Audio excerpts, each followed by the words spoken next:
Assalamualaikum, Om Swastiastu, Namo Buddhaya, Salam Kebajikan. Selamat siang semuanya.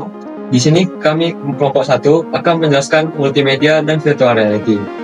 Nah, sebelum masuk ke multimedia dan virtual reality, perkenalkan anggota kelompok 1, yaitu saya sendiri adalah Marwanto Asnan, Zaki Nasman Susetio, and Lutfi Warizi, Yahya Agus Fahmi Manurung, Daivina Salsabila, dan Syahla Putri Aditya. Nah, sebelum masuk ke dalam materinya, pernah nggak sih kalian berpikir, dalam era digital saat ini, multimedia dan virtual reality atau VR telah menjadi alat yang revolusioner dalam menyampaikan informasi dan pengalaman. Dengan menggabungkan beberapa elemen dari multimedia dan virtual reality itu tersendiri, seperti elemen visual, elemen audio, dan interaksi, kedua konsep ini tidak hanya memperkaya pembelajaran, tetapi juga membuka pintu bagi inovasi lainnya. Nah, karena saya sudah menjelaskan secara singkat apa itu multimedia dan virtual reality, saya akan lanjut ke dalam pengertian multimedia itu tersendiri. Multimedia adalah penggunaan komputer untuk menampilkan dan mengkombinasikan teks, grafik, audio, video, dan animasi dengan menggunakan links dan tools yang memungkinkan pemakai untuk melakukan navigasi, berinteraksi, membuat, dan berkomunikasi. Nah, menurut ilmuwan yang bernama Perry, pada tahun 1994, multimedia adalah interaksi antara teks, suara, gambar statis, animasi, dan video yang merupakan elemen multimedia. Ditinjau dari katanya, multimedia melibatkan berbagai macam media. Nah, menurut ilmuwan Perry, teks, suara, gambar statis, animasi, dan video itu merupakan elemen-elemen dari multimedia itu sendiri. Nah, dan selanjutnya saya akan menjelaskan apa itu elemen multimedia yang tadi sudah disebutkan oleh ilmuwan yang bernama Perry tersebut. Nah, elemen multimedia tersendiri itu yang pertama adalah teks. Teks itu adalah informasi dasar yang disampaikan dalam bentuk tulisan. Contohnya itu seperti artikel berita pada website dan buku digital. Elemen yang kedua ada gambar. Gambar itu adalah visual yang mendukung atau memperjelas informasi. Contohnya itu ada poster digital dan foto. Selanjutnya yang ketiga ada audio. Audio itu adalah suara, musik, atau narasi yang memperkaya pengalaman. Contohnya itu ada seperti lagu dan audiobook. Yang keempat ada video. Video itu adalah rekaman bergerak yang dapat memberikan konteks lebih dalam. Contohnya itu seperti video YouTube. Yang selanjutnya elemen multimedia yang terakhir adalah animasi. Animasi itu tersendiri adalah gerakan yang ditambahkan untuk menarik perhatian dan menjelaskan sebuah konsep. Contohnya itu seperti motion graphic, film animasi 3D. Nah, selanjutnya saya akan menjelaskan jenis-jenis multimedia. Jenis-jenis multimedia ini tersendiri ada terbagi menjadi dua, yaitu multimedia interaktif dan non-interaktif. Multimedia interaktif itu adalah pengguna dapat berinteraksi dengan konten, seperti permainan atau aplikasi edukasi. Kalau non-interaktif, itu seperti konten yang hanya dapat dilihat atau didengar tanpa interaksi, seperti film atau presentasi video. Selanjutnya ada penerapan multimedia. Penerapan multimedia dalam kehidupan sehari-hari itu pertama untuk edukasi. Untuk edukasi itu seperti pembelajaran yang lebih menarik melalui video, animasi, dan simulasi. Habis itu bisa untuk periklanan juga, seperti kampanye pemasaran yang lebih efektif dengan penggunaan video dan grafik yang menarik. Habis itu seni dan hiburan. Itu seperti film, musik, dan seni digital yang memanfaatkan berbagai elemen multimedia. Nah, selanjutnya cara kerja sistem multimedia yang akan dijelaskan oleh kawan saya yang bernama Yahya. Baiklah, saya akan menjelaskan tentang cara kerja sistem multimedia yang sebelumnya telah disebutkan. Yang pertama ada elemen teks multimedia.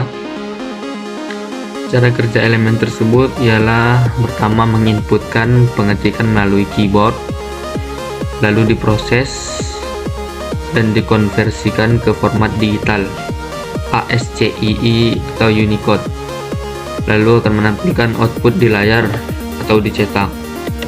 Elemen yang kedua ialah elemen gambar multimedia. Cara kerjanya yaitu menginputkan foto atau ambil gambar dengan kamera, lalu input tadi akan diproses dan dikonversikan ke format digital JPG, PNG, dan lain-lain. Selanjutnya akan menampilkan output di monitor atau layar. Elemen selanjutnya ialah elemen audio multimedia. Cara kerjanya yaitu menginputkan rekaman suara melalui mikrofon, lalu akan diproses dengan sinyal analog ke digital atau sampling. Outputnya ialah diputar melalui speaker atau headphone. Elemen selanjutnya ialah elemen video multimedia. Elemen video tersebut bekerja dengan menginputkan perekaman dengan kamera video, lalu akan diproses kompresi data video ke format digital, lalu akan menampilkan output pemutaran di layar dengan frame rate tertentu.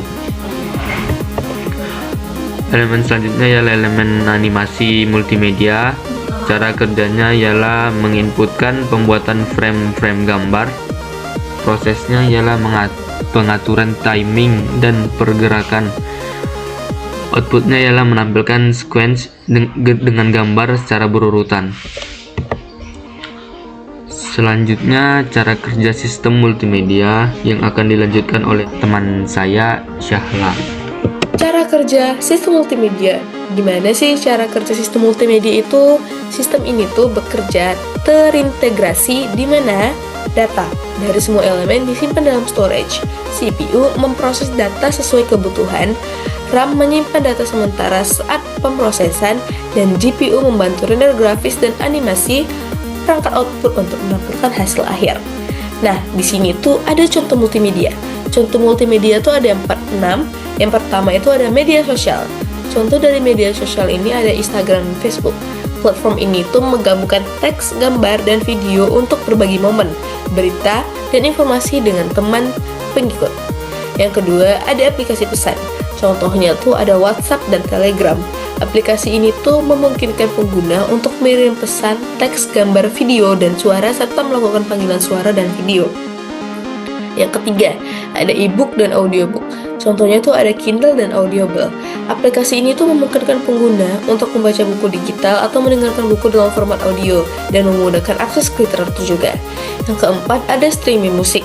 Contohnya seperti Spotify, Apple Music, dan YouTube Music. Yang kelima ada game mobile. Contohnya ada Candy Crush, PUBG Mobile. Game ini tuh menggabungkan grafik, suara, dan interaktivitas untuk memberikan pengalaman hiburan yang menyenangkan. Yang terakhir, atau yang keenam, ada infografis dan konten visual. Contohnya ada Canva dan TikTok Chat. Alat ini tuh memungkinkan pengguna untuk membuat infografis yang menggabungkan teks, gambar, dan grafik untuk menyampaikan informasi secara visual. Selanjutnya itu ada hardware dan software. Multimedia terdiri dari dua komponen utama, yaitu hardware atau yang kita kenal perangkat keras dan software perangkat lunak. Keduanya saling berinteraksi untuk menghasilkan dan menyajikan konten multimedia. Yang pertama ada hardware atau perangkat keras. Perangkat keras adalah komponen fisik yang diperlukan untuk membuat, menyimpan, dan memutar konten multimedia. Contohnya itu yang pertama ada komputer dan laptop, speaker dan handphone, kamera, perangkat penyimpanan atau HDD dan SSD, proyektor, dan mikrofon. Yang kedua, ada software atau perangkat lunak. Perangkat lunak adalah program yang digunakan untuk membuat, mengedit, dan memutar konten multimedia. Contohnya ada Adobe Premiere Pro, Microsoft PowerPoint, Windows Media Player, dan Adobe Photoshop. Selanjutnya, virtual reality. Apa sih virtual reality itu? Virtual reality adalah teknologi yang menciptakan simulasi lingkungan atas suasana 3D, seperti merasakan langsung secara fisik, yang dapat dilakukan oleh pengguna menggunakan perangkat khusus. Sistem ini tuh seperti dapat digunakan untuk perancang obat, arsitek, insinyur, pekerja medis, dan bahkan orang awam untuk melakukan aktivitas yang meniru dunia nyata. Nah, di sini tuh ada teknologi VR. Teknologi VR tuh ada berapa sih? Teknologi VR tuh yang pertama ada tracking. Tracking itu memantau gerakan pengguna untuk menciptakan pengalaman yang realistis. Yang kedua ada rendering. Rendering itu tuh proses menciptakan gambar 3D yang ditampilkan di handset. Yang ketiga ada audio 3D. Audio 3D itu suara yang disesuaikan dengan posisi pengguna dalam lingkungan virtual. Nah, untuk selanjutnya akan dijelaskan oleh teman saya Zaki. Oke, selanjutnya ada 3 kelompok virtual reality. Virtual reality atau VR dapat dibagi menjadi 3 kelompok utama berdasarkan cara pengguna berinteraksi dengan lingkungan virtual dan teknologi yang digunakan. Berikut adalah penjelasan mengenai ketiga kelompok tersebut. Yang kelompok pertama ada non-immersive virtual reality. Dalam jenis VR ini, pengguna berinteraksi dengan lingkungan virtual melalui perangkat komputer atau konsol game tanpa merasakan kehadiran fisik di dalam dunia virtual. Pengguna biasanya menggunakan layar komputer, mouse, dan keyboard atau controller untuk berinteraksi. Contohnya dalam simulasi game seperti game The Sims, Minecraft yang memungkinkan pengguna untuk membangun dan mengelola dunia virtual, tetapi tidak memberikan pengalaman imersif penuh. Yang selanjutnya ada contohnya aplikasi pendidikan, yaitu software simulasi yang digunakan untuk pelatihan seperti simulasi penerbangan yang ditampilkan di layar komputer. Lalu yang selanjutnya ada semi-immersive virtual reality. Semi-immersive VR menawarkan pengalaman yang lebih mendalam dibandingkan dengan non-immersive VR. Penggunaan biasanya menggunakan perangkat keras tambahan seperti headset VR, tetapi masih memiliki elemen yang tidak sepenuhnya imersif. Lingkungan virtual dapat ditampilkan di layar besar atau menggunakan proyektor. Contoh dari semi-immersive tersebut adalah simulasi pelatihan, yaitu yang mana sistem pelatihan digunakan dalam pendidikan atau pelatihan industri, di mana pengguna dapat melihat lingkungan virtual di layar besar dan berinteraksi dengan elemen menggunakan perangkat kontrol. Contoh selanjutnya, pengalaman VR di kelas. Penggunaan proyektor untuk menciptakan pengalaman VR di ruang kelas, di mana siswa dapat berinteraksi dengan konten virtual. Yang terakhir ada fully immersive virtual reality. Ini adalah bentuk VR yang paling imersif, di mana pengguna sepenuhnya terbenam dalam dunia virtual. Pengguna mengenakan headset VR yang dilengkapi dengan sensor gerak dan perangkat tambahan lainnya yang memungkinkan interaksi yang lebih alami dan realistis dengan lingkungan virtual. Contoh fully immersive yaitu headset VR, perangkat seperti Oculus Rift, HTC Vive, atau PlayStation VR yang memberikan pengalaman imersif dengan grafik 3D, suara surround, dan pelacakan gerakan. Contoh selanjutnya ada simulasi realistis, pengalaman VR untuk pelatihan pilot atau dokter di mana pengguna dapat berinteraksi dengan lingkungan yang sangat mirip dengan dunia nyata.